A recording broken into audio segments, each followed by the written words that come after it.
Alors Dominique, ça me fait très plaisir de te recevoir au Centre culturel canadien et on est entouré, je le dis quand même pour commencer, d'une exposition dont tu es le commissaire avec Alain Thibault. Alors tu t'intéresses, et on le voit justement dans le champ de cette image, tu t'intéresses aux formes d'art qui exposent la technologie qu'elles utilisent.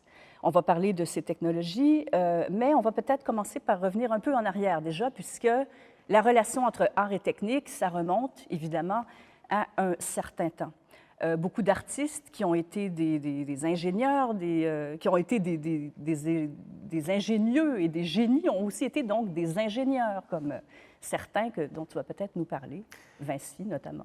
Oui, et puis on peut même remonter avant Vinci d'ailleurs avec la question de l'innovation en art, de l'innovation avec les techniques.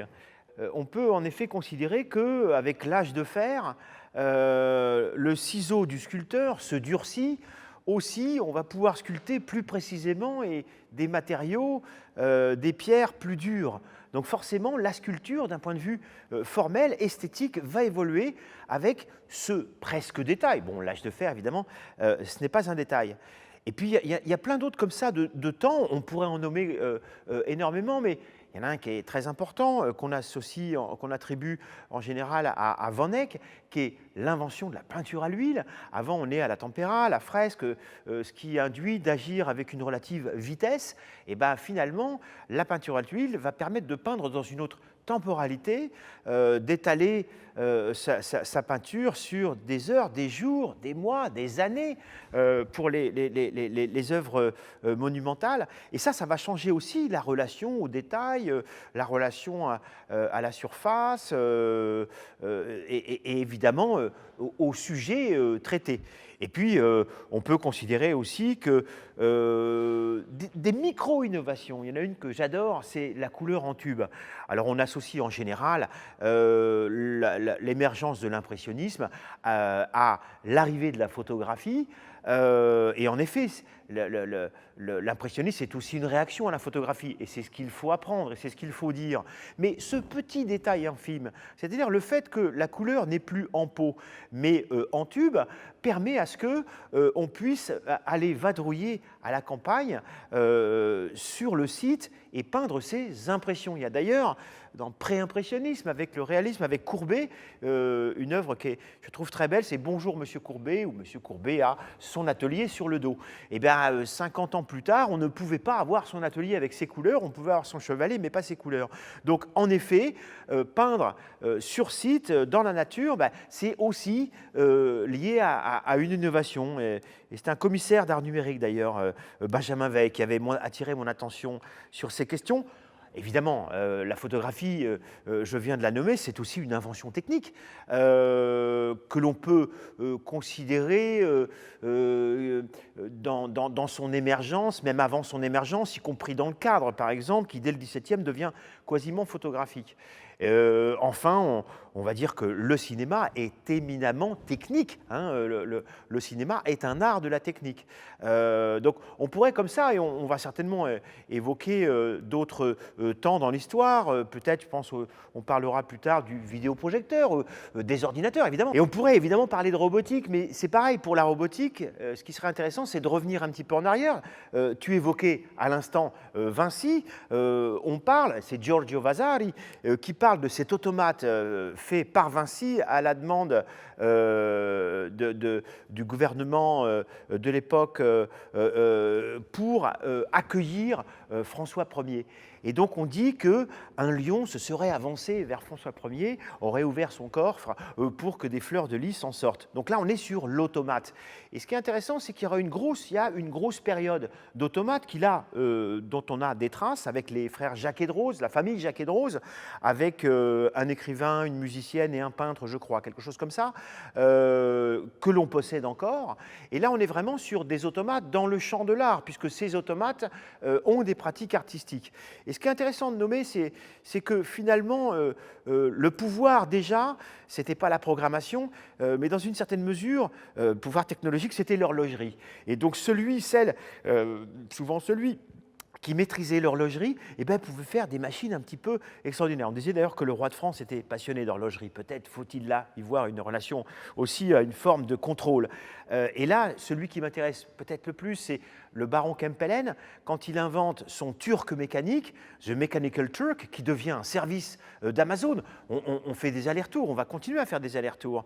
Eh bien, c'est l'idée qu'il y ait un automate joueur d'échecs qui soit totalement autonome. À l'époque, c'est une pièce d'ingénieur. Aujourd'hui, dans le champ de l'art, quand on regarde les robots dans l'art, si on prend un petit peu de recul, on considère que c'était une œuvre d'ingénieur, comme il y a des créations d'ingénieurs, et que, en effet, les ponts, par exemple, est-ce que ce sont des œuvres d'art, des ouvrages d'art? Il y a des passages qui sont intéressants. Mais en tout cas, pour le Turc mécanique, ce qui est intéressant, c'est qu'il y a un storytelling, et c'est un fake, hein, puisqu'il y a un joueur d'échecs qui est caché sous la table et que le public ne verra jamais. Et l'impératrice Napoléon, l'impératrice d'Autriche, quantité de grands de ce monde de cette époque-là, le 18e, vont perdre aux échecs contre un automate, et ça va générer une forme de fantasme d'une intelligence qui n'existe pas encore techniquement, qui d'ailleurs n'existera peut-être jamais, on en parlera. Mais en tout cas, il se passe des choses du point de vue aussi de l'ingénierie, et moi j'aime beaucoup le 18e siècle pour ça. Alors, merci de nous avoir fait passer à travers les siècles en concepts et en idées absolument fabuleuses sur lesquelles on va revenir par rapport plutôt à la fin du 20e siècle et au tournant, et même dans le monde d'aujourd'hui, en particulier avec la robotique. Mais avant ça, quand même, si on revient au début du 20e siècle, bon, là, tu parlais des automates notamment, mais l'électricité, après, prend évidemment le relais et transforme beaucoup de choses.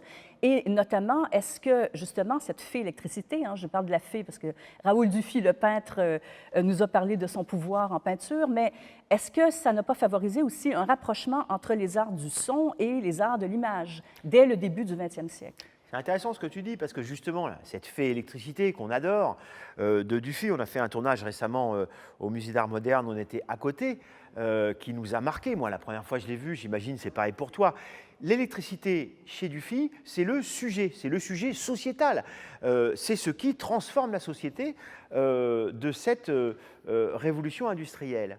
Mais l'électricité va aussi commencer à jouer un rôle dans les instruments ou dans la création des œuvres elles-mêmes.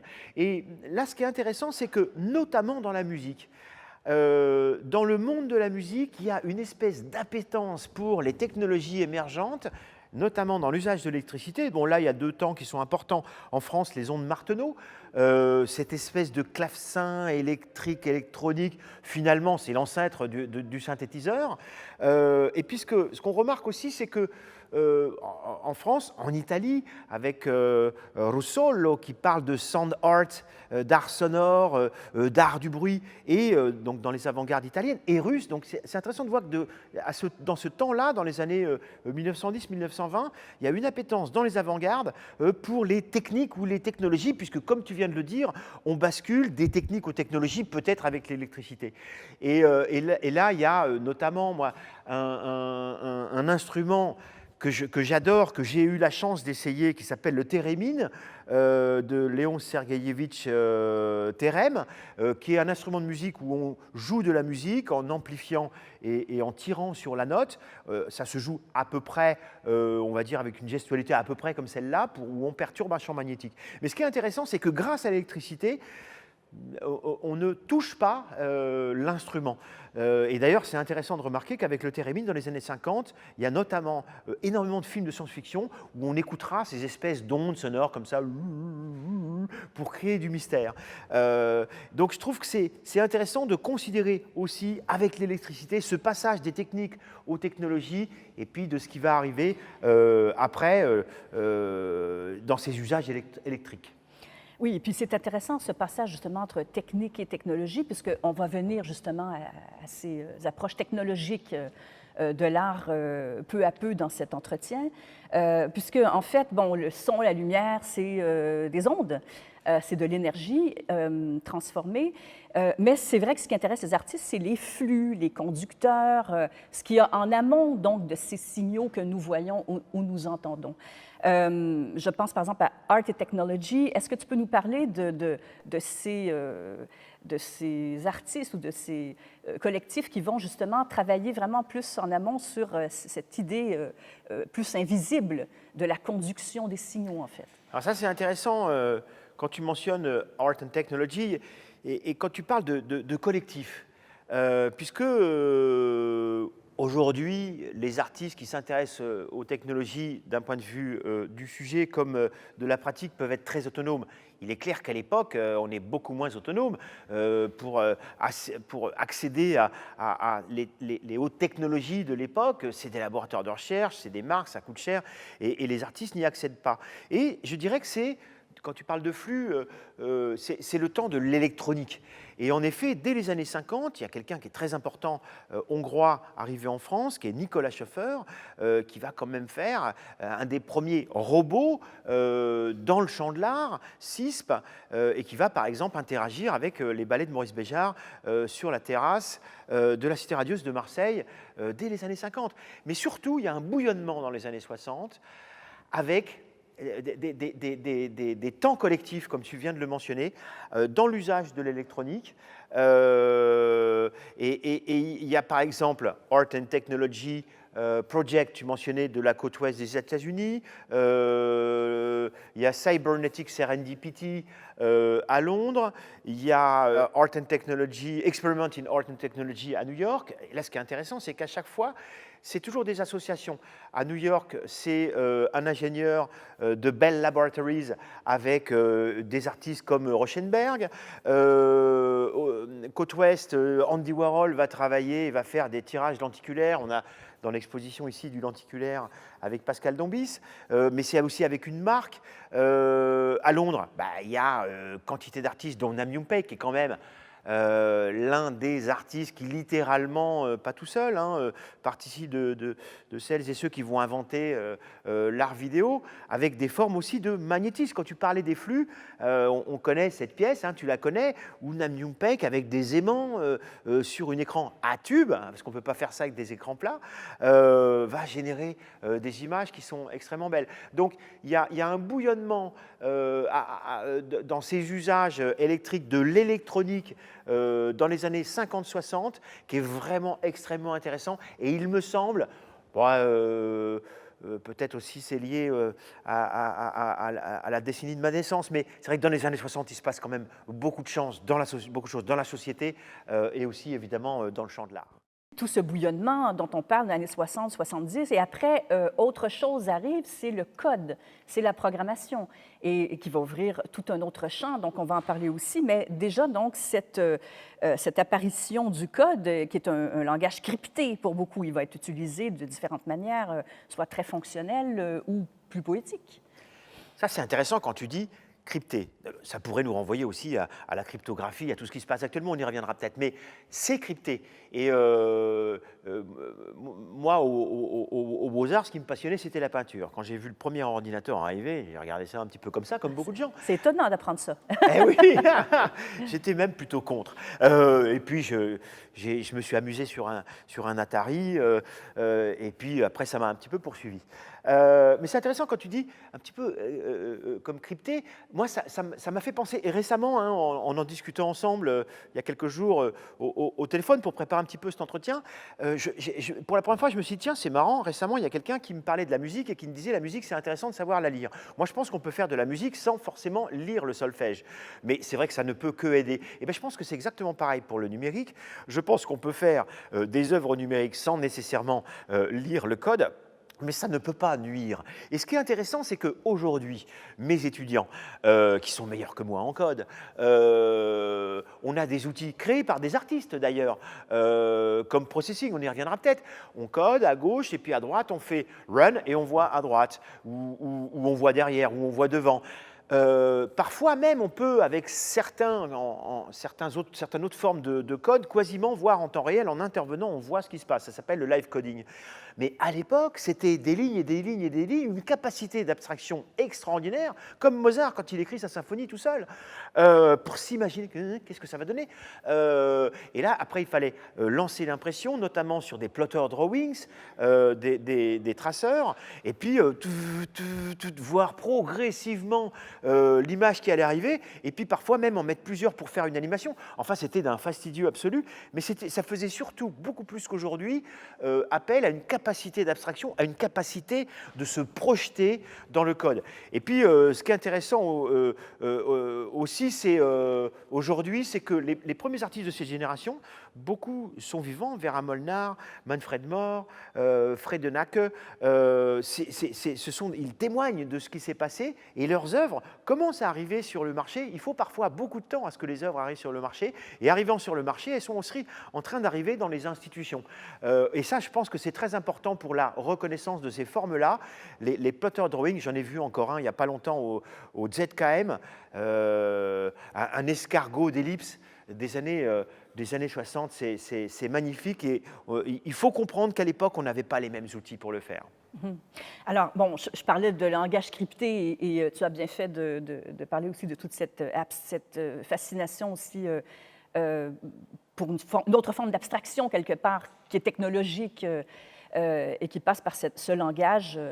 Donc, je parlais de langage crypté, évidemment, pour te lancer là-dessus, mais quelque part, en même temps, l'usage de l'ordinateur a aussi permis peut-être de sortir de l'ombre aussi certaines pratiques audiovisuelles.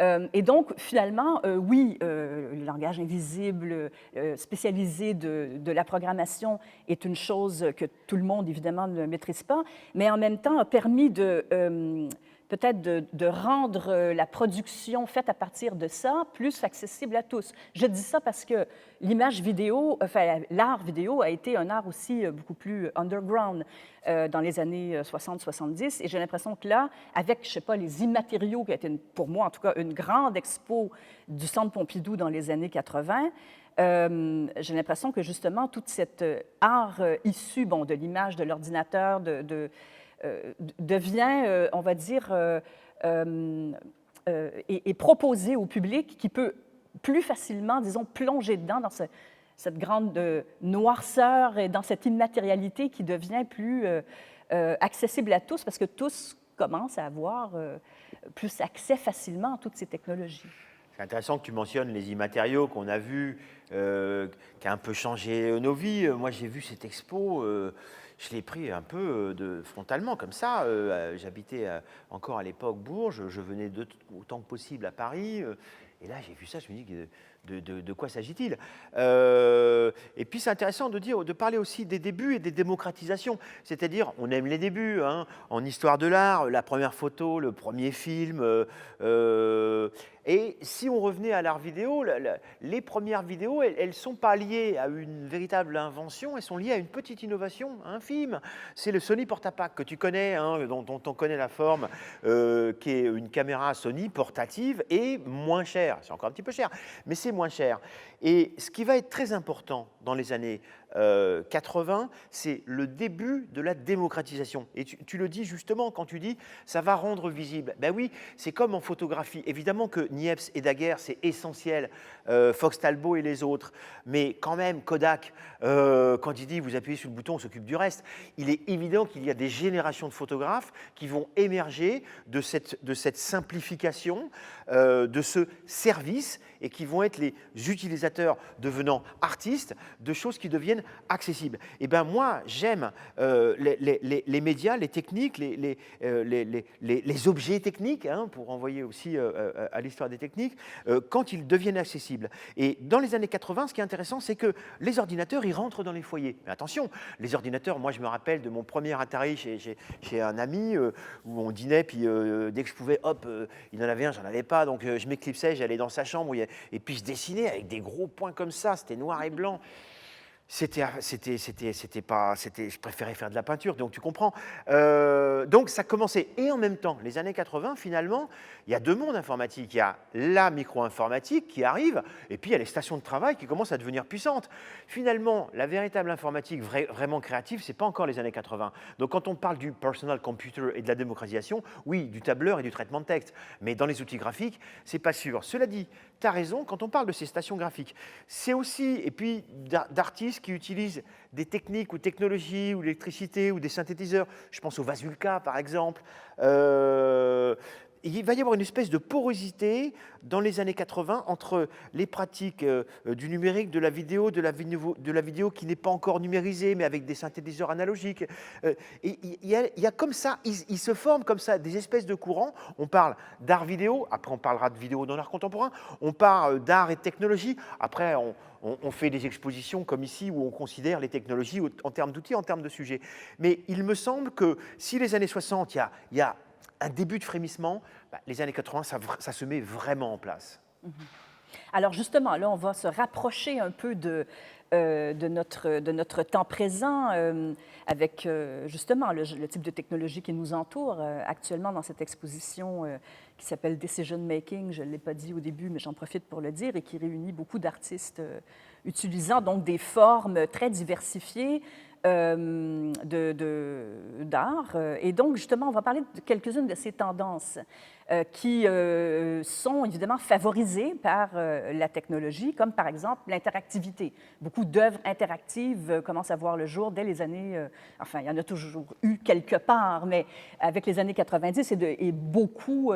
donc, cette interactivité est une de ces tendances, je pense, d'un art plus associé aux technologies que nous, disons, manipulons tous un peu aujourd'hui. Et c'est intéressant quand tu dis elles étaient déjà là, mais elles deviennent plus visibles. Moi, un jour, j'avais fait un entretien comme ça, puis une phrase était sortie, bon, peut-être un petit peu sortie de son contexte, où on comprenait que je disais les arts numériques avaient émergé dans les années 80, ce qui n'est pas vrai, puisqu'ils sont devenus plus visibles, comme tu viens de le dire. Et puis, on a parlé d'interactivité avec les années 50, donc ce n'est pas lié aux années 90. Mais comme tu le dis, il y en a de plus en plus. Ça, c'est vachement important. Et dans les années 90, il y a les capteurs, les technologies, l'open source, tout devient plus accessible. Techniquement, ça devient aussi un petit peu plus facile. Ce n'est pas encore aussi facile qu'aujourd'hui. Mais donc, il y a des artistes, une génération d'artistes qui vont avoir moins besoin, ou peut-être plus besoin, ou plus du tout besoin de collaborer avec des ingénieurs, comme tu évoquais tout à l'heure, dans le travail collectif des années 60. Bon, là, on peut penser notamment à Maurice Benayoun, mais aussi à des artistes comme Miguel Chevalier, Catherine Icam, et quelques autres qui ont... Moi, j'avoue, quand j'ai découvert mes premières œuvres interactives, Jeffrey Shaw, quantité d'autres, hein, dans les années 90, ça correspond à une époque où moi j'arrive à Paris, je vais aux expositions Artifice de Jean-Louis Boissier à Saint-Denis, Paris 8, où je suis inscrit. Et là, je vais me confronter, Edmond Couchot, qui est décédé il y a quelque temps, je souffle dans un spiromètre et il y a une plume qui fait ça. Je me dis, waouh, il se passe quand même quelque chose, quoi. Je fais ça et la plante en miroir fait ça aussi. Et là, j'ai plein d'œuvres à l'esprit où il se passe quelque chose, non pas simplement dans le regard ou dans l'écoute. Moi, je viens de la peinture, hein, Piero della Francesca, ça a changé ma vie. Mais là, j'entre dans l'œuvre. Nous entrons dans les œuvres. Et nous entrons, le grand public entre dans les œuvres, puisque ça va être dans des festivals comme Ars Electronica, qui est encore une fois aussi plus ancien que les années 90. Mais il y a de plus en plus de festivals dans le monde. En Europe, ça se multiplie. Et on va voir des biennales, des événements, des expositions, et on va rentrer dans les œuvres. On va avoir une espèce d'élasticité avec l'œuvre, on va se voir en miroir. Il se passe quelque chose dans le rapport, non pas simplement, je me rappelle, Thierry Goulzel, une vague qui se ralentit quand on approche. Moi, ça a changé ma vie, un petit peu plus tardivement d'ailleurs, mais dans ces questions d'interaction, je fais corps avec l'œuvre. Et ça, j'avoue qu'on l'a pris un petit peu en pleine face.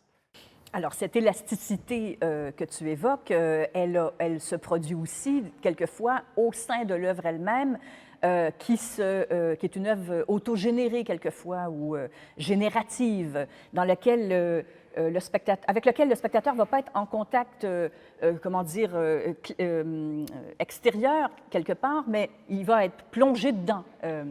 Donc, des œuvres qui se déploient plus en temps réel. Est-ce que c'est une autre tendance, ça aussi? Je me rappelle une fois, j'avais posé la question dans une performance sensiblement à cette époque-là. Est-ce que, j'avais dit à la personne à côté de moi, vous pensez que c'est du temps réel?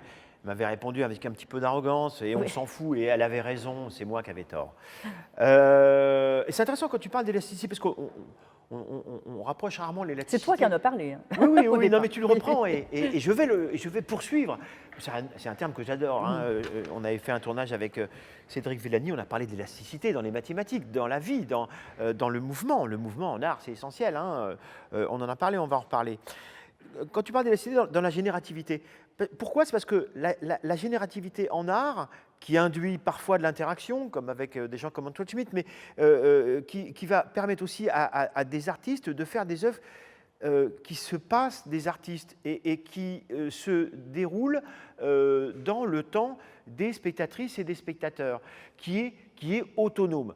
On parlait déjà d'autonomie, encore une fois, dans les années 50, mais là, il va y avoir une forte tendance d'œuvres génératives où l'artiste, finalement, donne des règles, des limites, un petit peu de souplesse, un peu d'élasticité avec des valeurs aléatoires, et puis l'œuvre, il ou elle l'allume, et elle pourrait se dérouler sans jamais être similaire jusqu'à la fin des temps, si tant est que les ordinateurs tiennent, ce qui n'est évidemment pas le cas.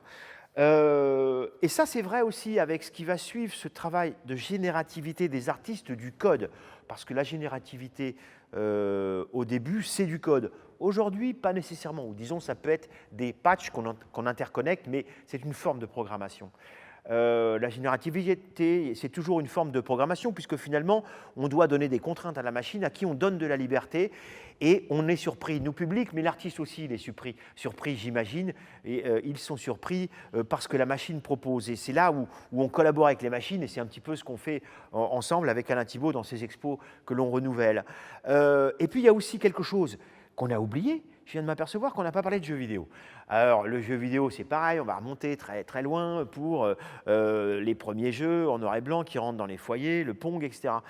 Le jeu vidéo qui devient 3D avec cette époque qu'on appelle le multimédia, le mot un petit peu vieilli, les ordinateurs, les CD-ROM, les jeux vidéo, la 3D au cinéma, la 3D chez Pixar, la 3D dans les grands studios qui vont se constituer, le jeu vidéo qui se cherche et qui va créer plus de revenus que le cinéma. Les artistes aussi vont se saisir de ces possibilités et vont faire des œuvres donc, qui se génèrent, puisque le jeu vidéo, c'est aussi une question d'interaction et de génération, avec la part de surprise, évidemment, parce que sinon on connaît la fin du film, et là on ne la connaît pas forcément. Donc les artistes vont se servir aussi de l'esthétique du jeu vidéo. Et c'est ça que je trouve très intéressant, c'est qu'il va y avoir des artistes qui vont, par la programmation, créer des choses qui tournent toutes seules. Comme un jeu vidéo, si on le laisse tout seul, bah, il peut être comme ça, dans l'attente, mais il n'est pas arrêté, il n'est pas à image fixe. Et des artistes qui vont donc utiliser les moteurs de jeu jusqu'à aujourd'hui, avec la part d'intelligence artificielle, de générativité, de génération automatique, etc., y compris de bots qui ont des allures humaines dont on ne sait pas s'ils sont dirigés par des humains ou des algorithmes. Donc ça crée des formes d'art, le jeu vidéo modifié, avec des moteurs de jeu comme Quake par exemple. Il y a des artistes qui ont émergé du détournement de moteurs de jeu, et encore aujourd'hui évidemment avec Real Engine et d'autres. Donc tout ça c'est aussi encore une fois des innovations, des esthétiques qui sont dans l'air du temps, des pratiques qui sont dans l'air du temps, des usages aussi qu'on va analyser les artistes et créer des œuvres qui n'étaient pas là avant. Oui, et d'ailleurs, un autre rapport du spectateur à son corps, avec un autre rapport du spectateur à son regard. Tu évoquais très brièvement, justement, quand on parlait d'interactivité, tout d'un coup, le rapport au corps qu'induisait l'interactivité. Parce qu'avant, justement, dans l'histoire, on avait un spectateur qui était réduit à un œil, bon, souvent. Après, tout ça a changé, mais quand même, le spectateur, face à ces mondes virtuels, face donc, à la réalité virtuelle ou après à la réalité augmentée, parce que beaucoup d'œuvres maintenant, bon, plus tardivement que la réalité virtuelle, se développent en réalité augmentée. disons, crée ou brouille la frontière complètement. Enfin, je veux dire, ça devient très confondant quelquefois et même vertigineux pour le spectateur de savoir où est-ce qu'il se situe par rapport à l'œuvre, par rapport à l'espace-temps dans lequel il est. Ce rapport au corps, justement, qui n'est pas nécessairement facile à vivre pour le spectateur tout le temps. Comment tu en parlerais dans tout ça? En effet, qui n'est pas tout le temps facile à vivre, puisque en fait, quand on parlait d'interaction, on le découvre, donc on doit apprendre à vivre les œuvres autrement que par le regard, même si déjà le regard en peinture, hein, si on revient à Velázquez et quelques autres, on est presque dans l'œuvre aussi, mais là on va vraiment rentrer dans l'œuvre avec notamment le virtuel, les premiers artistes qui vont se servir du virtuel, très compliqué, des labos de recherche. Mais plus que cérébralement, c'est-à-dire que là on a fait même, comment dire, de déséquilibre corporel quelquefois. Bien sûr, jusqu'au motion sickness, oui. On est dedans avec le casque, on ne sait plus où est l'œuvre. Il y avait avec Burtynsky, dont tu étais la commissaire ici, une œuvre qui était accrochée au mur et tu nous passais la tablette et elle s'augmentait. Là, on est dans la réalité augmentée. Les réalités mixtes qui sont virtuelles, augmentées, etc. Et puis c'est pareil, le virtuel naît de l'écran, il rentre dans le casque, mais déjà dans l'écran, moi je me rappelle de ce visage de Catherine Hickam qui me regarde et qui est comme ça avec moi. Et puis après avec les premiers casques dont j'ai fait les essais, ou la réalité augmentée avec Jeffrey Shaw qui nous montre un Golden Calf, un écran posé sur un socle. On prend l'écran, il faut poser le veau d'or sur le socle. Et on se rend compte en posant le veau d'or que finalement, on est en train de vénérer le veau. Donc c'est des œuvres, moi je me suis dit, mais waouh, quelle relation à l'histoire de l'art aussi de tous ces artistes, et puis qui nous projettent plus loin. Puis après, Hollywood aussi participe à l'imaginaire avec Ready Player One de Spielberg récemment. Tout ça se mélange et on a des œuvres, comme tu le dis, que l'on vit autrement avec le corps et où notamment il y a perte totale du corps, c'est-à-dire qu'on est, j'ai même envie de dire, on n'est pas dans l'œuvre, on est l'œuvre. Une perte de contrôle du corps quelquefois, voilà. Même. Oui. Donc là on réapprend régulièrement, ça dans l'histoire de l'art depuis toujours, on réapprend régulièrement notre rôle de spectatrice et de spectateur et notre expérience. Et c'est vrai qu'avec l'art se numérisant, on vit de plus en plus des expériences. D'ailleurs, dans le design, on parle beaucoup d'expérience, user experience. Et ben, dans l'art aussi, il y a ce côté expérience qui est essentiel avec la VR, avec la réalité augmentée, etc. Et ça ne fait que se poursuivre. Et j'ai toujours envie de dire que le meilleur est à venir. Ben justement, cette expérimentation, on la voit aussi dans cet art de modélisation, de prototypage qui se développe énormément avec la sculpture 3D, par exemple. Donc là, on a aussi des artistes qui flirtent beaucoup avec l'industrie, les arts appliqués, mais avec justement un but, bien sûr, j'imagine, tout à fait différent, qui n'est pas un but nécessairement de produire des objets fonctionnels et efficaces. Mais voilà, donc cet art qu'on voit de plus en plus, du prototypage et de la modélisation, est-ce que tu te parles, celui-là? Oui, comment tu le vois dans ce rapport à art et industrie, en fait? Oui, et art et industrie, art et mouvement, art et objet. Ta question est d'une grande richesse, ça renvoie à beaucoup de choses. Je dirais déjà, ce qui est intéressant, c'est qu'on parlait tout à l'heure du temps de l'image, des temps de l'image et du son. Il me semble que la sculpture vit aujourd'hui sa révolution, mais peut-être l'a pas vécu aussi immédiatement que l'image et le son, oui. Avec l'arrivée des personal computers. Il y a depuis longtemps des artistes qui travaillent le mouvement, la répétition, dans l'art cinétique par exemple. Mais le fait que avec le vent, avec le souffle, avec des mouvements d'élasticité, pour revenir à l'élasticité, mais aussi avec des moteurs déjà, donc avec l'électricité, avec les années 60, l'art cinétique.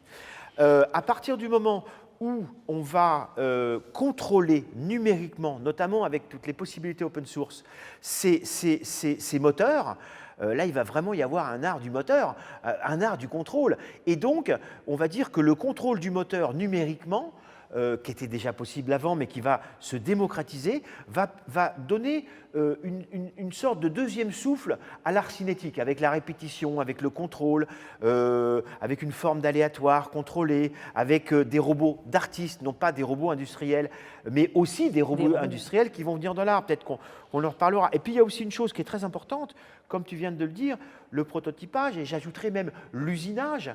Donc la sculpture, si on pense mouvement cinétique, typiquement des années 60, avec des gens comme Roulieu-Parc et quantité d'autres, va vivre progressivement avec les années 90, 2000, sa révolution. On a exposé il y a 2 ans Samuel Saint-Aubin avec sa machine qui rangeait des graineries. C'est une machine qui est contrôlée, c'est de l'art cinétique contrôlé, ça raconte un petit peu autre chose, en effet. Et avec le prototypage, tout le monde peut faire de l'objet à la maison. Alors ça, c'est intéressant, même si souvent c'est un peu une fausse promesse parce qu'on se dit qu'on va matérialiser tout et puis au final on est toujours un petit peu déçu par ces objets. Avec la découpe laser, c'est pas tout à fait pareil. Mais avec l'usinage en usine où on peut découper avec une finesse extrême du marbre noir, avec ces machines à contrôle numérique, là, la sculpture, me semble-t-il, avec l'esprit Fab Lab, les machines à contrôle numérique, le contrôle des moteurs, la sculpture est véritablement en train d'être totalement révolutionnée, y compris dans ses formes guillemets traditionnelles. Et la sculpture, c'est intéressant parce que la sculpture grecque qu'on évoquait tout à l'heure avec le ciseau de fer, finalement, elle va être copiée dans le bon sens du terme par les Romains, copiée, recopiée dans les bons sens du terme dans l'art classique du 19e. Et puis aujourd'hui, on fait ou refait des sculptures à la manière des anciens, mais avec ces machines à contrôle numérique qui permettent d'autres formes, d'autres détails, d'autres pensées. Et même Yomé Plensa, à un moment donné, je l'ai vu par-dessus l'épaule de son assistante ou assistant modélisé en 3D. Donc il y a l'entrée, la sortie, l'esthétique de Veillant avec ses facettes, l'esthétique polygonale qu'on a en jeu vidéo dans l'image, qu'on a aussi aujourd'hui en sculpture. Donc tout ça, on voit ce qui en fait, comme tu le disais, c'est aussi assez compliqué, même parfois pour le spectateur à s'y retrouver. Pour le théoricien, le critique, le commissaire, c'est pas facile parce que des fois, on ne sait plus où les ranger, les œuvres. Alors on arrête de les ranger, finalement, et c'est très bien.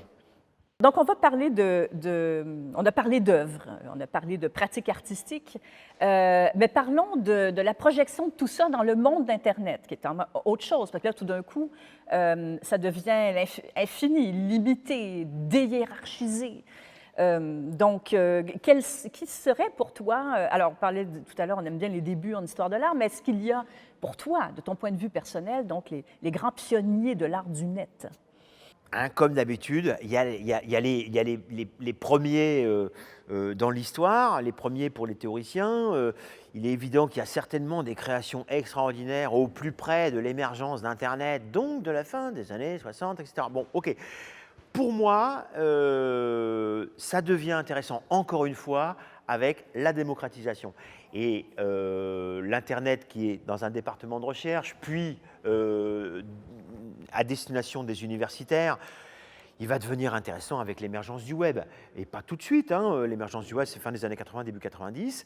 Mais ce qui est intéressant, c'est que les premiers à s'en servir, les premiers à tout comprendre, au-delà des chercheurs eux-mêmes, des chercheurs d'université ou recherche et développement d'entreprise, qui jouent un rôle essentiel, c'est les artistes qui vont créer des sites web, des sites œuvres, des œuvres sites, des œuvres d'URL.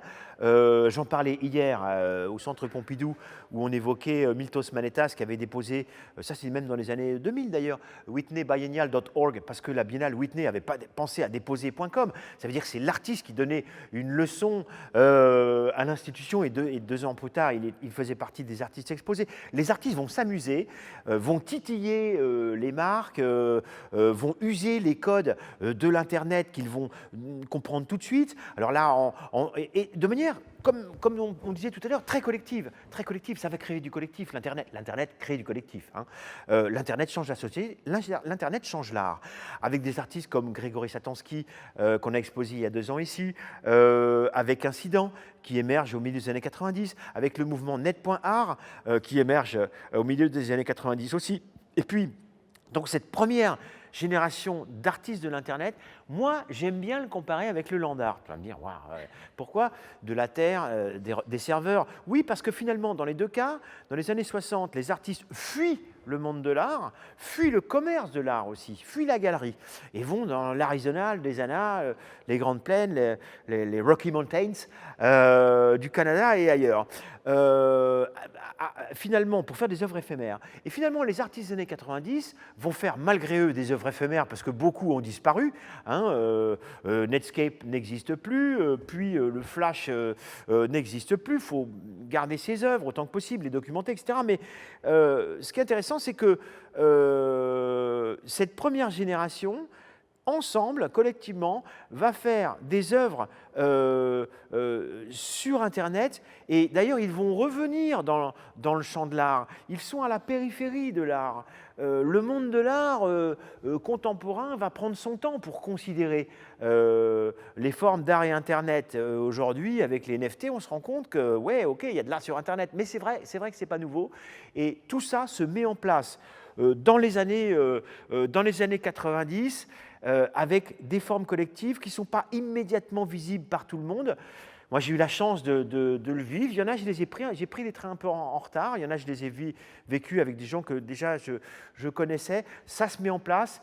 L'art, il n'est pas que dans l'espace. Il n'est pas que dans l'expérience. Il est en ligne, il est ailleurs. On ne sait pas où il est.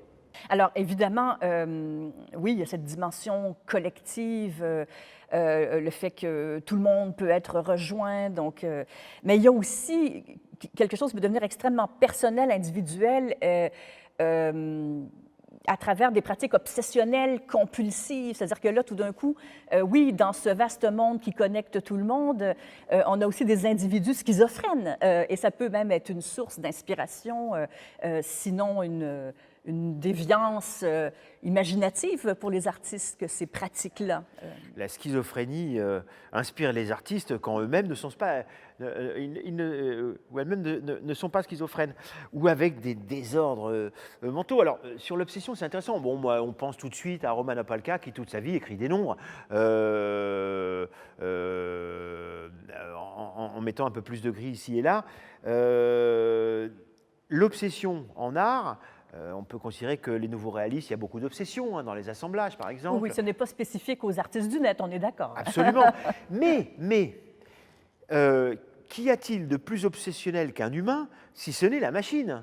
La machine, d'ailleurs, qui, en général, au départ, refait les mêmes actions. On pense aux robots, on pense aux chaînes de montage. Donc j'ai envie de dire qu'on a fait les machines à notre image et on les a fait bien obsessionnelles. Donc ça, c'est intéressant. Mais les machines vont donc, les ordinateurs, la base de données, que ce soit le créateur, les gens qui créent, les gens qui utilisent les bases de données, là encore, il y a un petit peu d'obsession. La base de données se souhaite très organisée. D'ailleurs, c'est intéressant, computing art, l'art du calcul, ou l'art informatique. En France, on a pris le terme informatique. Informatique, il y a information et automatique. Donc déjà, c'est très cadré par le terme. Et moi, j'aime bien ces différences avec le Canada, où on parle justement français-anglais. Des fois, tu as des correspondances, tu te dis, tiens, ça ne veut pas dire exactement la même chose. Donc, en effet, il va y avoir un art du logiciel, software art, et un database art, que Christiane Paul, par exemple, dans les années 2000, dans son livre Art numérique, traduit dans toutes les langues, elle va déjà évoquer cet art de la base de données. Et en effet, moi, je me rappelle d'un artiste que j'ai rencontré qui s'appelle Alberto Frigo. Lui, il a passé une partie de sa vie à photographier de sa main gauche les objets qu'il prend de sa main droite.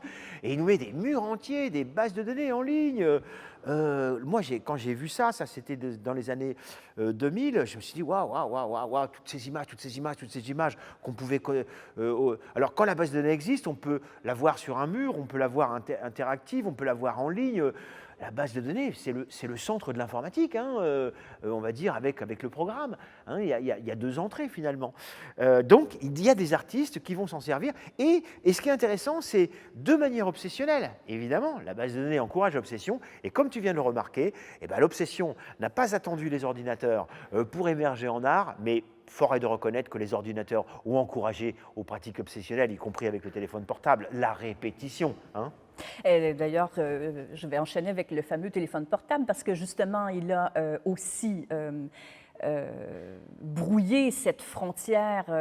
Alors ça, c'est intéressant aussi entre l'artiste professionnel et l'artiste amateur. Donc, à travers justement le téléphone intelligent, l'extrême portativité, on va dire, des instruments qui fait qu'un peu tout le monde se prend pour un artiste. Alors évidemment, certains trouvent ça très excitant et d'autres le déplorent, bien sûr, hein, cette espèce de frontière qui devient plus poreuse entre artistes amateurs et Il y a professionnels. toujours des gens pour déplorer la disparition des frontières depuis la nuit des temps, et on en parle actuellement aux frontières de l'Europe notamment. Quittons le politique.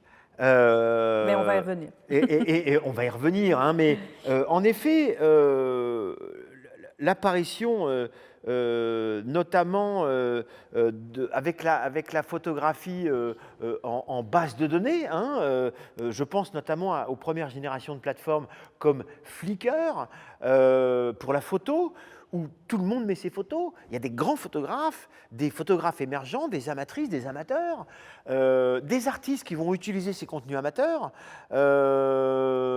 des amateurs qui vont devenir artistes. Tu as raison, ça floute, hein, et moi j'adore quand on floute. Et encore une fois, ben, finalement, c'est la démocratisation de technologies, de pratiques qui vont changer les choses. Et puis YouTube en émergent, Broadcast Yourself. Moi, je me rappelle d'un festival dans les années 2000 qui avait pris la phrase marketing de YouTube, Broadcast Yourself.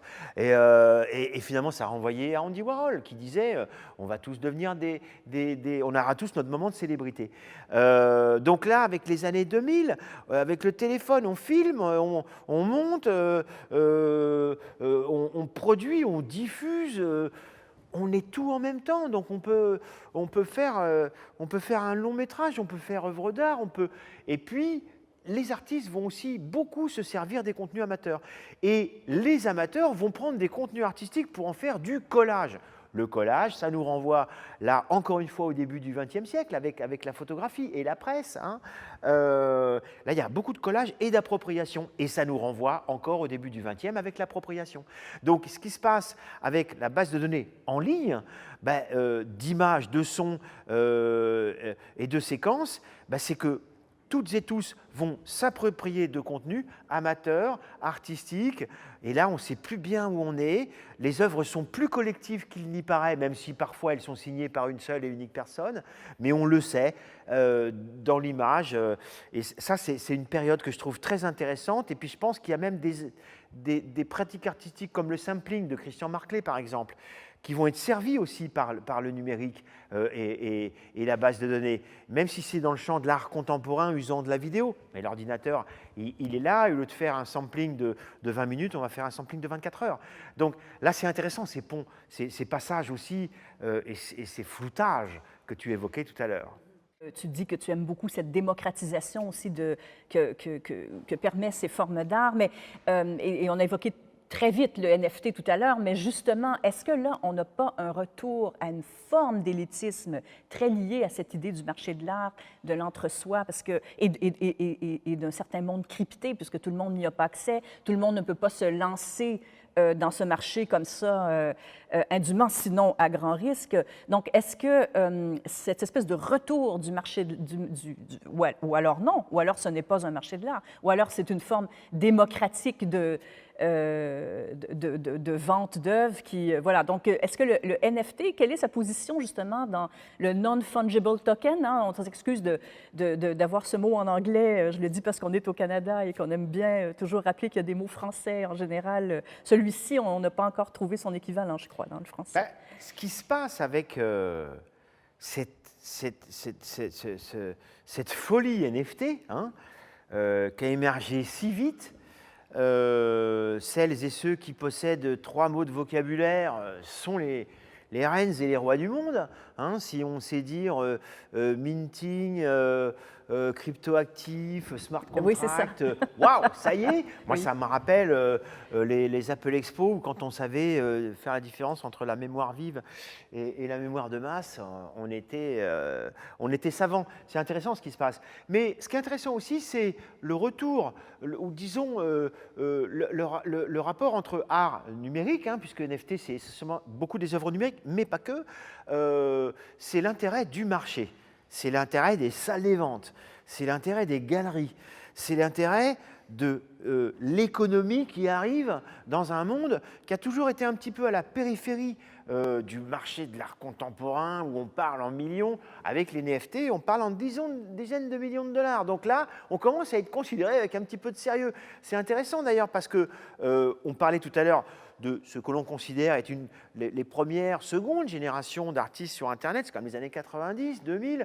Le contrat qui lie l'acheteur, le collectionneur à l'artiste, le contrat, il existe déjà, l'art sur Internet existe déjà, la blockchain qui fait des monnaies décentralisées, elle existe déjà. D'ailleurs, il y a 2 ans, d'Émilie Gervais, on a exposé une œuvre qui était sécurisée par la blockchain, mais avant les plateformes, avant cette espèce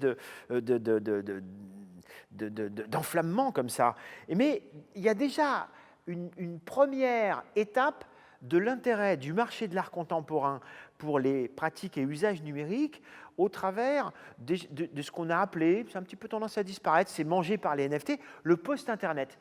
On a des œuvres ici, typiquement celle qui est dans mon champ de vision, derrière moi ici, des artistes qui vont chercher des idées sur Internet, qui, comme tu le disais tout à l'heure avec le prototypage, vont donner des formes, rematérialiser le monde, le mettre dans le White Cube, le lieu de l'art, le lieu du marché de l'art, de la galerie, qui est encore prioritaire aujourd'hui, mais qui est malmené par les NFT. Alors, c'est intéressant, et tout ça se croise. Et c'est intéressant quand tu parles de l'aspect aussi vocabulaire, économie, on a l'impression que ça change le monde. Moi, je pense que la blockchain est en train de changer le monde. C'est une nouvelle génération Internet. C'est le web qu'on pourrait qualifier après le web 2, participatif, des plateformes d'Instagram qu'on n'a pas évoqué, avec des artistes qui vont en émerger, comme Amalia Ullman, par exemple, et le selfie avec l'iPhone, le téléphone portable. Tout s'est mis en place avec les années 2000, et là, avec les années 2010, 2020, là, on rentre dans le dur et le marché s'en mêle. Et ça, c'est intéressant que le marché s'en mêle, et c'est intéressant cette espèce d'engouement pour des gens qui viennent de la finance, qui ont fait, parce qu'ils ont senti venir le Bitcoin, qui valait rien du tout au début, aujourd'hui, qui monte, il valait rien, il est là, il est retombé là, mais il va repartir là. Sachant, la blockchain va changer le monde d'une manière ou d'une autre, évidemment pour le meilleur et pour le pire, comme toutes les technologies qui sont ni bonnes ni mauvaises. Ça dépend de ce qu'on en fait.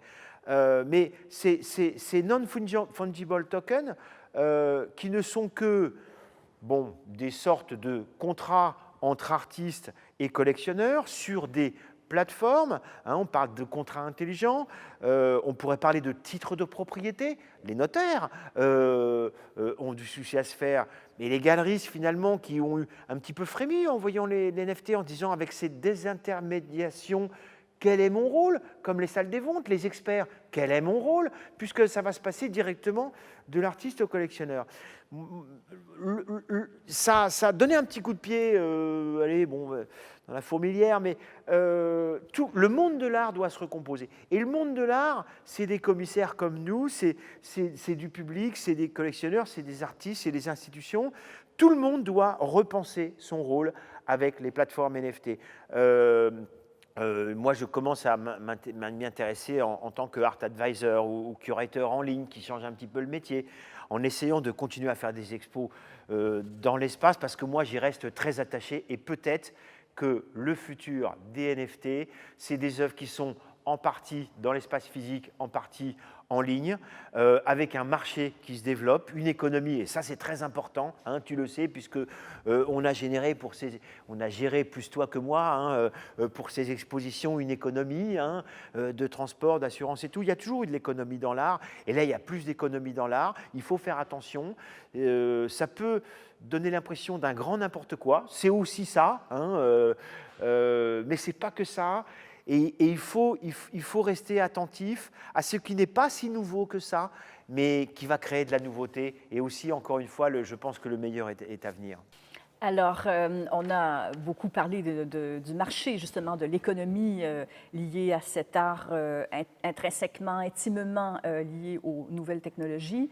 Et justement, donc, revenons à ces enjeux, plus spécifiquement ces enjeux de société qui sont donc des enjeux dans le monde réel, donc de l'impact de cet art du numérique quand il revient dans le monde réel. Donc, certains artistes, justement, ne sont pas dans cette logique de marché ou ne s'intéressent pas à ce type d'économie, mais préfèrent ou veulent, bien qu'avec le numérique, avoir un impact dans la société, dans la cité, et font appel à un spectateur citoyen. Alors ça c'est fondamental. Alors, spectatrices, spectateurs, publics sont toujours citoyens dans l'espace d'exposition, mais l'espace d'exposition, même quand il est gratuit comme ici, il faut avoir l'information, il faut oser passer la porte. Oui, un spectateur conscient d'être un citoyen, on va dire. Oui. Non, mais je suis d'accord, totalement d'accord avec toi. Mais en effet, la cité, c'est le lieu du citoyen, c'est le lieu des citoyennes, c'est le lieu du débat. On veut mettre le débat dans le centre d'art et on a raison, mais le lieu du débat, c'est la ville, même si c'est aussi sur Internet, encore une fois, pour le meilleur et pour le pire, pour la qualité des débats. Et là, moi j'aime beaucoup rappeler qu'il y a encore une innovation, au départ, qui est faite pour regarder des PowerPoint sur le mur avec des courbes évidemment ascendantes dans le monde de l'entreprise, c'est le vidéoprojecteur. Et le vidéoprojecteur, il va servir à des artistes, déjà Nam Young Paik qui va les détraquer pour filmer une flamme que l'on voit en rouge, vert, bleu. Et puis surtout, les artistes, comme avec le tube de peinture, vont sortir dans la ville, vont prendre des vidéoprojecteurs de plus en plus grands, les associer, mettre des écrans LED et on se retrouve avec ou des commissaires, je crois que c'est Nina Colosi, qui a pris la place de Times Square pendant quelques minutes pour y mettre des œuvres d'art partout. Donc, avec la grande image dans la ville, les artistes vont s'adresser vraiment au plus grand nombre, donc aux passantes et passants qui deviennent des publics de l'art. Et puis ça me renvoie aussi une expérience intéressante dans les années 80, Kit Calloway chez Rabinowitz, qui avait juste, entre New York et Los Angeles, fait un lien télévision, hein, c'était l'art avec de la télévision, avec des gens qui se découvraient dans la rue, dans la ville. Qui vous êtes ? Moi, pourquoi vous êtes habillé en plus clair que moi? Il fait beau chez vous? Vous êtes à Los Angeles? Ah ouais, moi je suis à New York. Il fait plus frais ici pendant 3 jours. Donc c'était une œuvre comme ça dans l'espace public qui était liée au réseau avant même les œuvres de réseau. Donc moi je suis très très sensible aux œuvres dans l'espace public. Toi aussi, hein, on le comprend dans ta question. Même si je suis parfois aussi un peu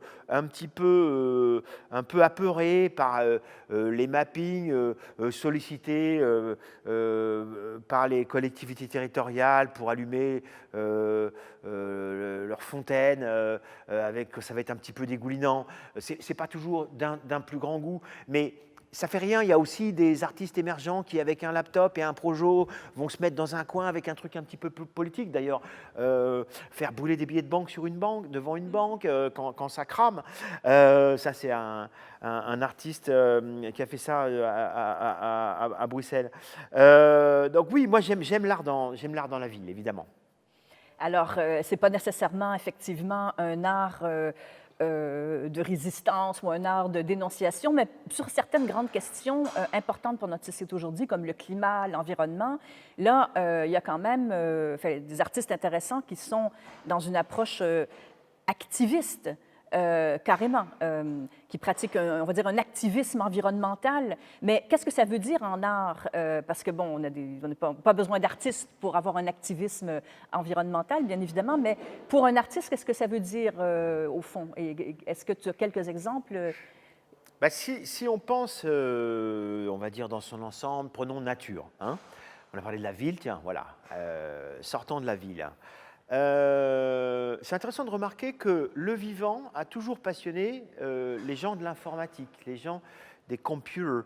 Il y a 2 ans, par Matt Biederman, on a exposé une œuvre de morphogénèse qui était inspirée par Alan Turing.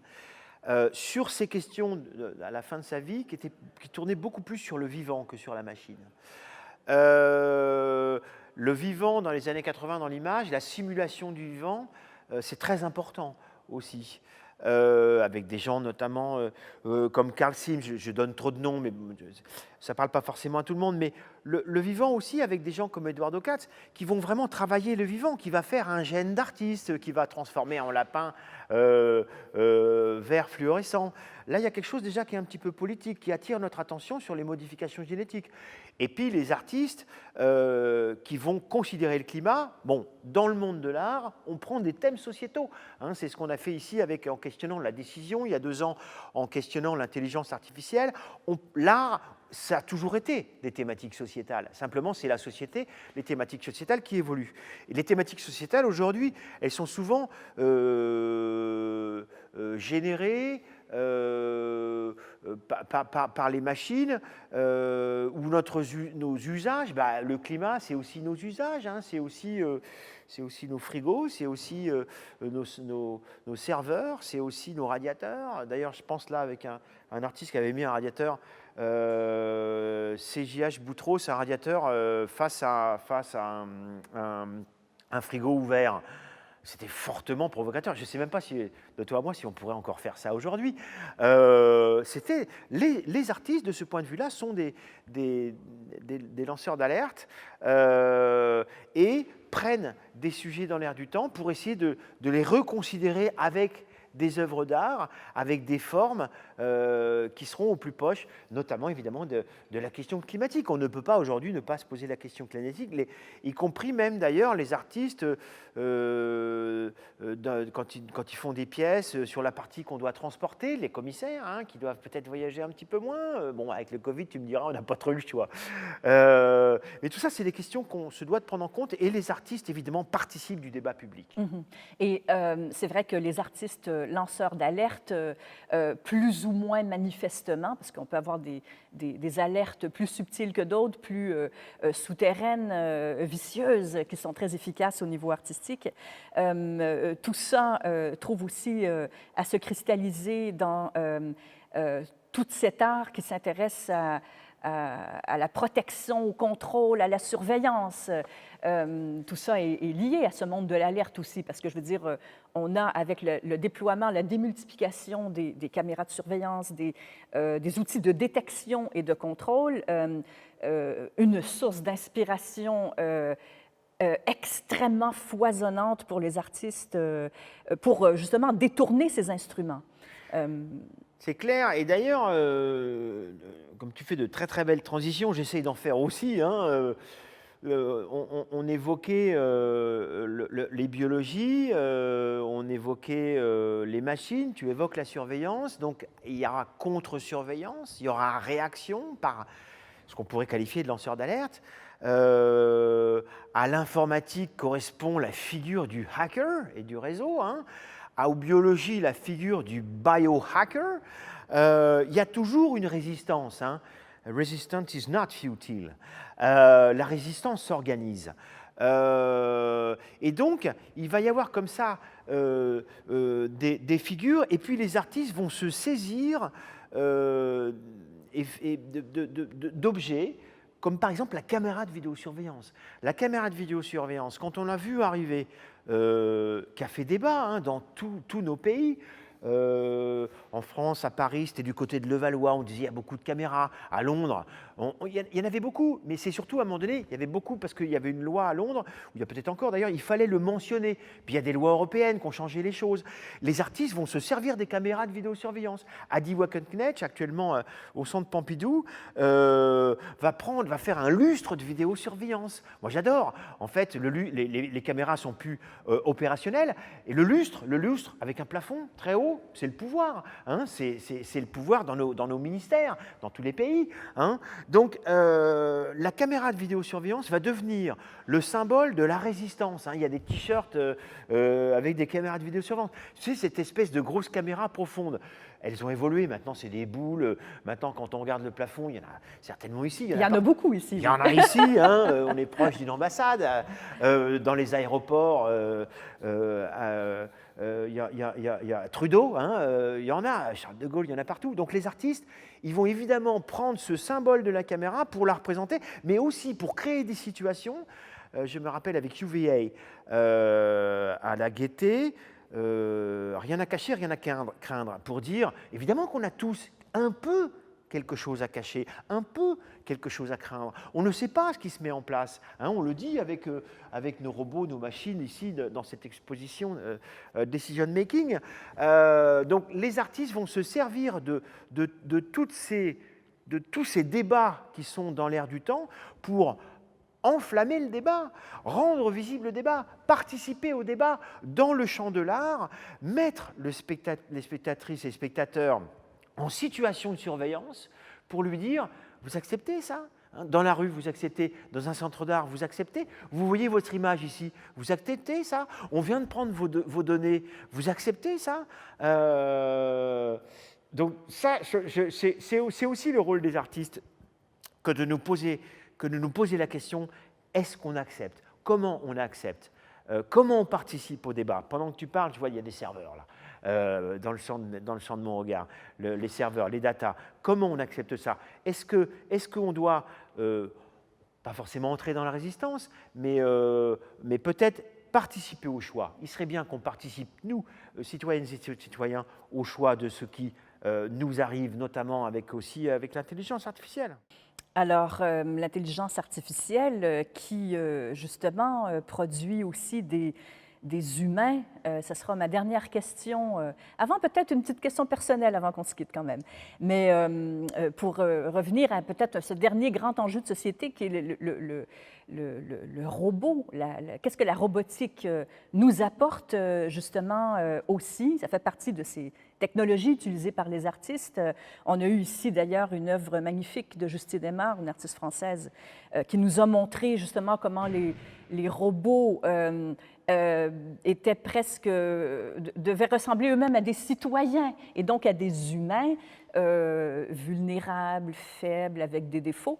Ça devient très perturbant aussi, cette autre forme de floutage que la robotique permet de créer désormais, qui ne va pas vers une performance du robot en tant que super-humain, mais au contraire du robot artistique, on va dire, ou qui intéresse les artistes, qui est un robot simulant ou devenant, je ne sais pas, avec l'intelligence artificielle, de plus en plus humain dans le caractère vulnérable de l'humain. Oui, sa possible vulnérabilité, sa force, sa précision, sa vitesse, sa capacité à accepter ce qu'on accepte moins, les actions répétées.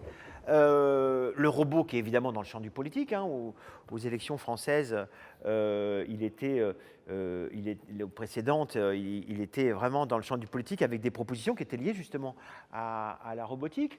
Le robot qu'on ne peut pas dissocier de l'intelligence. Et d'ailleurs, ce que tu dis, hein, parce qu'on l'humanise, ce robot, hein, à chaque fois qu'on montre des machines autonomes, comme me disait un artiste récemment, quand j'ai reçu mon Roomba qui balayait, qui aspirait le sol, j'ai arrêté ma pratique artistique pendant quelques jours et je l'ai regardé, ça m'a fait réfléchir. Pourquoi il s'arrête? Qu'est-ce qu'il fait? Est-ce qu'il va revenir là? Donc, moi, ce qui m'intéresse dans l'usage des robots, je pense toi aussi, on l'a vu ici avec des machines autonomes, hein, c'est les spectatrices et les spectateurs qui accompagnent les œuvres de leurs commentaires, qui font de leurs œuvres, de leurs commentaires des œuvres. L'œuvre, finalement, quand elle est proposée au public, c'est le public qui les termine, notamment de ses commentaires, surtout pour les œuvres robotiques. Et puis moi, ce que je trouve génial, c'est qu'on l'a vu aussi avec Sun Yuan et Peng Yu, artistes chinois, je ne me rappelais pas toujours de leur nom, avec cette œuvre robotique à la dernière Biennale de Venise, où un robot industriel contenait des taches d'un liquide rouge qui pouvait ressembler à du sang. On pense à plein de choses, on pense à Sisyphe, puisque aussi son action, elle est vouée à l'échec, où il est condamné à répéter. De toute façon, les robots sont condamnés à répéter. Et en même temps, on se pose toujours la question de comment interpréter ce robot. Et c'est là où le public a un rôle essentiel, parce que son interprétation fait part de l'œuvre. L'œuvre n'est pas terminée quand elle est robotique, quand elle est autonome. Et puis aussi, moi, ce que j'adore, c'est dans les années 80-90, j'ai travaillé 2 mois chez Michelin. Mon père m'a pistonné pour entrer chez Michelin. Et j'ai vu ces gens aux tâches répétées. J'ai vu ces gens au 3-8. J'ai vu ces gens que des machines ont remplacés, en espérant qu'ils aient trouvé, ces gens, autre chose à faire. Peut-être, espérons-le, dans le futur, notre rôle d'humain se limitera à des choses plus créatives. Parce que moi, je ne pense pas que les machines soient si créatives. Et ce que j'aime, c'est le détournement des robots industriels, comme le font ces artistes, comme l'a fait Justine Neymar. Ce n'est pas des robots industriels, mais c'est la même question. Moi, j'aime l'usage des robots. Justine a pris un robot dans un musée des sciences pour faire œuvre dans un centre d'art contemporain. Les robots industriels, les artistes vont les chercher à l'usine où on n'en voit jamais. Enfin, moi, je n'y suis plus retourné. J'ai essayé de faire autre chose, ailleurs et autrement, ici avec toi, et j'en suis très heureux. Mais ce qui est intéressant, c'est que au-delà des ouvrières et ouvriers qui travaillent encore à côté de ces robots, la plupart des gens, du commun des mortels, on ne les voit plus, ces robots, on les voit dans le champ de l'art. Donc moi, je trouve intéressant que finalement, les artistes, en allant décontextualiser, pratique du championne s'il en est, vont chercher les robots du monde industriel pour lui donner d'autres tâches dans le monde de l'art. Ces robots qui sont doués d'une forme d'intelligence artificielle, de vision automatique, etc., avec beaucoup de fantasmes autour. Et puis le fantasme, c'est du storytelling. Nous, commissaires, on adore le storytelling. Sans story, si on n'a pas des histoires à raconter, on ne serait pas là. On a fait des visites ensemble de toutes ces machines, de toutes ces idées. Les artistes nous donnent des histoires que l'on essaye de servir en les respectant et de les poursuivre. Donc oui, en effet, de l'autonomie, on va faire une boucle. Tiens, on parlait des premières œuvres robotiques autonomes avec les années 50-60. Là, à côté de moi, il y a un Rafael Lozano Hammer, qui est artiste mexicain, canadien, qui vit à Montréal. Très heureux de le présenter. Et beaucoup de ses œuvres sont autonomes. Il y a une part de robotique, d'intelligence artificielle dans ses œuvres. Donc moi, je trouve que c'est des œuvres aujourd'hui entre NFT, Internet, robotique, intelligence artificielle.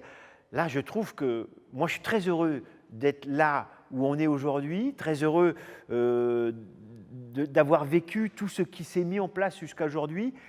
Et j'attends avec impatience ce qui va arriver, des usages détournés des robots, de l'intelligence artificielle, en ligne.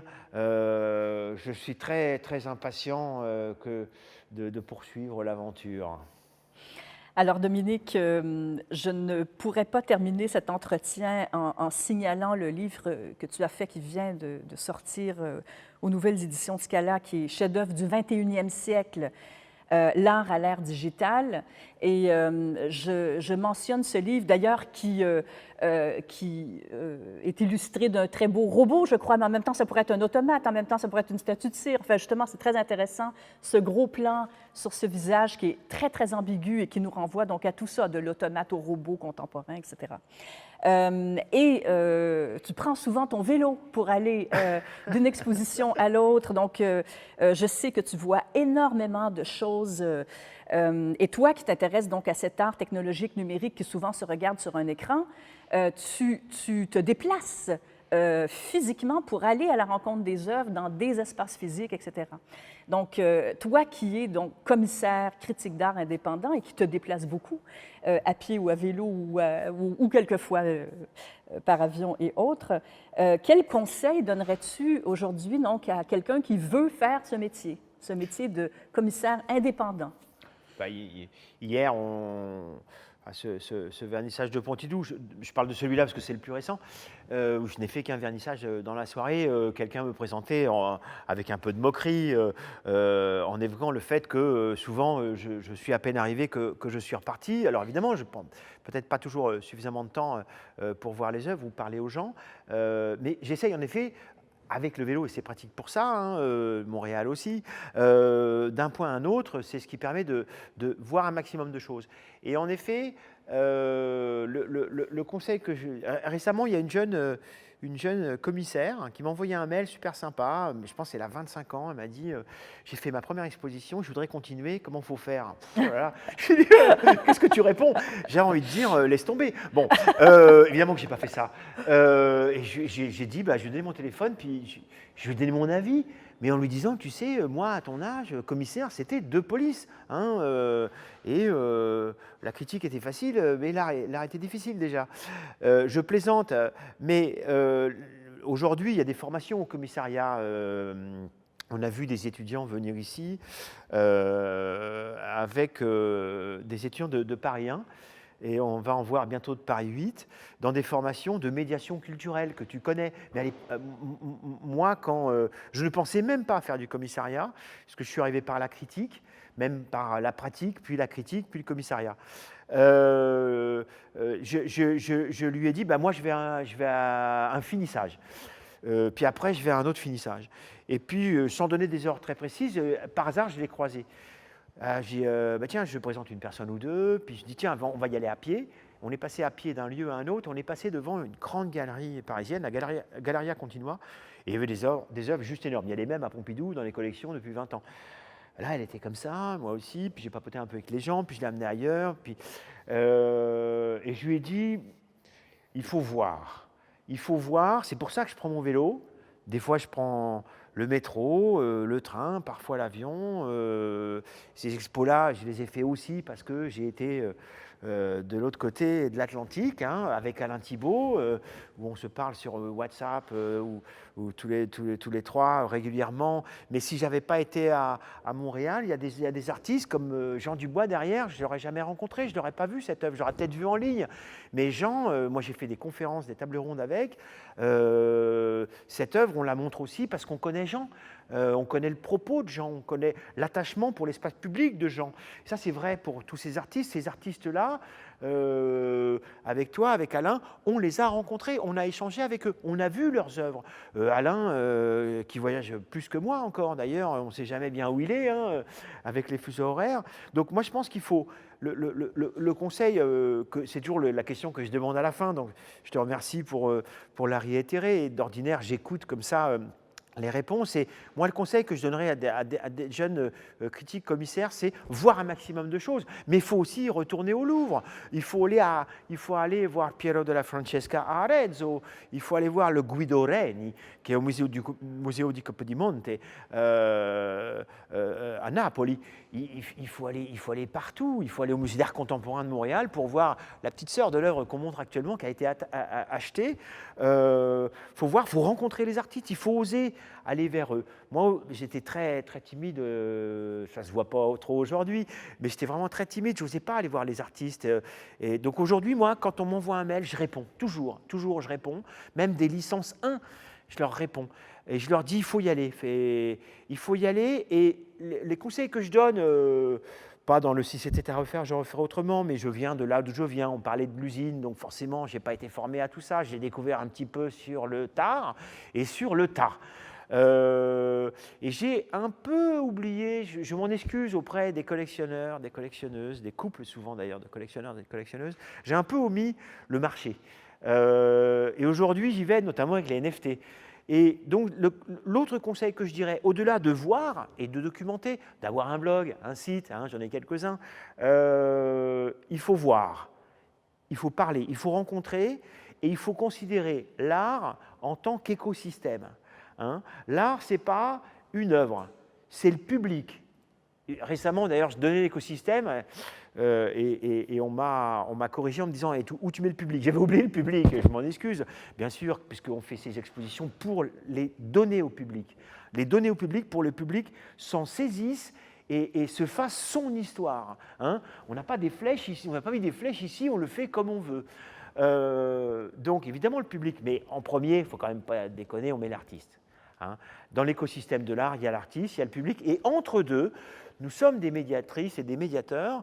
Ben, il y a en effet les commissaires, les critiques, les théoriciens, les collectionneurs, très important les collectionneurs, parce que l'économie dans l'art, c'est très important, c'est peut-être plus encore important.